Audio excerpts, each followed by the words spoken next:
Alright, so in this lecture I thought I would go over just how to best optimally work taking notes using the lectures and so on. So all of my videos are, they're on the MACA at Macomb.com website, but I also have them on YouTube. So if you just jump to YouTube and you type in Sean Sarcona and you spell it correctly, I'll come up. I'm Sean S. That's me. I'm actually both of these, but this is the one where I house all my videos. So if I click here, here's all videos I've done, and I typically keep all of the videos that I've pretty much ever done. So if I have examples of stuff or things from several years ago even, I have that still up here. So I change stuff often. There's a lot of stuff here that you could utilize. So as an example, let's say that I'm going to go through and use one of these for how to do something. I'm going to jump down to game controller definitions, materials. There we go. So I'm just going to turn the audio off for now. So number one, when I watch any video that I'm trying to learn how to do something, I watch it straight through. So I'll go to my settings, I'll go to the playback speed, and I'll play it back at a volume or a speed that I can still understand what the person's saying, but I'm getting more of an overall approach to how things are working. So a lot of videos I'm able to do at twice the speed, and that gives me a good sense of what I'm looking at. Also, sometimes the quality setting isn't all the way up to the max. Here it's at 720 is what it's playing back, so you can verify it. And I also watch it full screen. And like I said, I try to make sure that I have the details that I can see. If I'm watching this on my phone, forget it. I can't see what these letters are or what the words are. So like I said, I watch it, I listen to it, I let it go through the entire thing, and then I come back and I'll re-watch it at regular speed as I'm working through that, okay? Now it might seem like, this is 33 minutes long, you got twice the speed, so it's 15 minutes long-ish, 16 minutes long. But it'll definitely be worth it. Your goal is to have this repetition so that you can remember all of this stuff. So if you get a quick idea of what's happening, then you go back and slow it down, then that definitely helps. So in this video, I'm talking about assigning different materials in Cinema 4D. And obviously, I can skip along at the bottom here.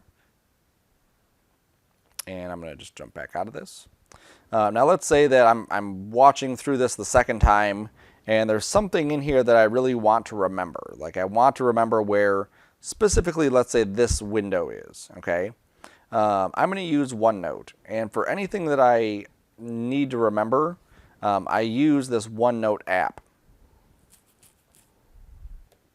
All right, now this is not my actual notebook. I have another one that I have set up, but this is synced to all my Microsoft Cloud storage. So as I go onto my phone and have OneNote installed, as I use it in the classroom or my home, these are always going with me.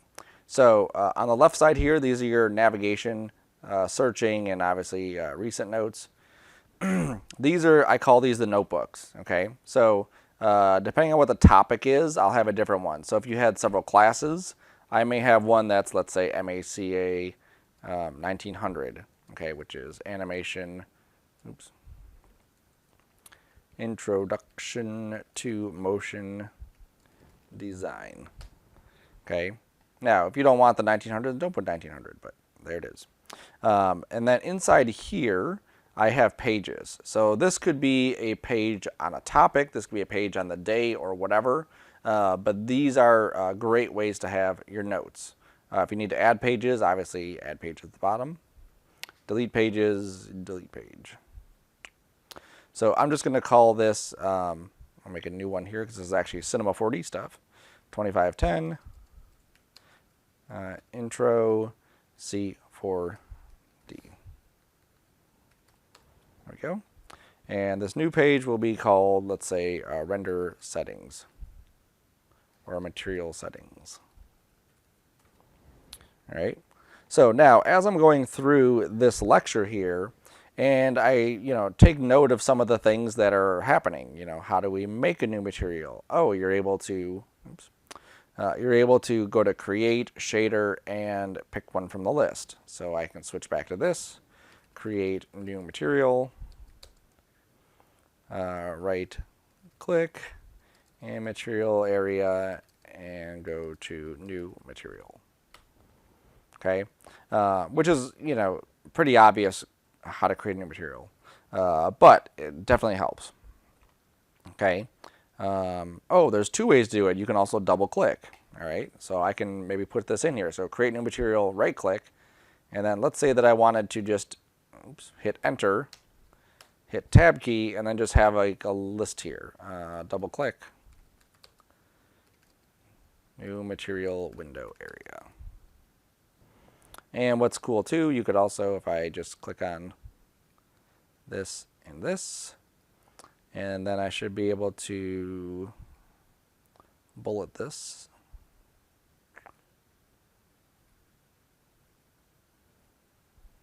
Where do my bullets go?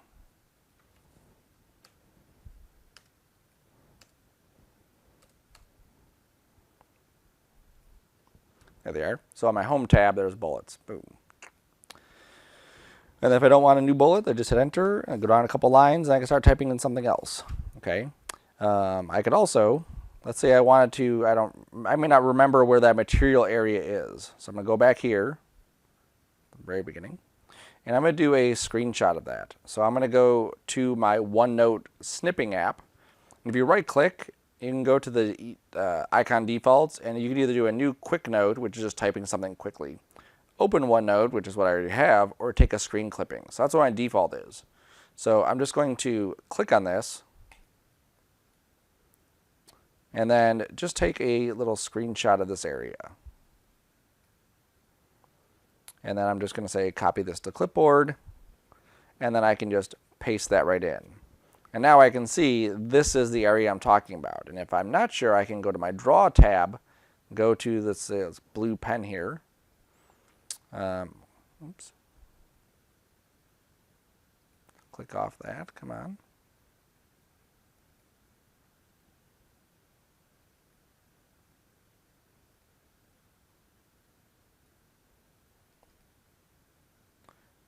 Yes. There we go. I apparently did not click that. So now I can see this is where I would click. Okay. So tremendously helpful. Same thing when we get into some of these areas where we have specific settings. Here's where I'm going over some render settings. So if I'm trying to remember what these are, I can jump back to this, jump back to my snipping tool, just grab a little section of this area. I can just say, don't ask me again, just copy it to the clipboard. That's typically what I do. Go back to my mouse, come down here, let you click anywhere, which is really cool. So I could just click here and start typing, it'll create a box. Go back down here, paste this, and then just go up render settings. And then next day I come in, let's say I want something else, I go to add page, I go to whatever we're working on this day, polygon modeling. And then I just start going through and grabbing elements that are relevant to this. And as I'm working on stuff, I try to be very overly notey, because I want to make sure that I have as many notes as possible. If I am working on something and I leave off in a video, let's say I stopped video at 15:23. That way I know that's the video I stopped off at. I could even copy the URL and paste it. And you'll see that there's a link right here. You can also link your email. So if I right click on an email and I paste it into this, it'll actually link that email into that area. I can insert tables, I can insert files, I can insert pictures, I can bring videos right into this, I can link to stuff, add audio.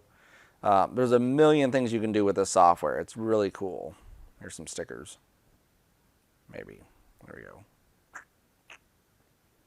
Boom. So if I wanted to add the earth here for some reason, I have the earth that I could add. Again, just tremendously helpful tool to help you take notes, stay organized, and work on your stuff.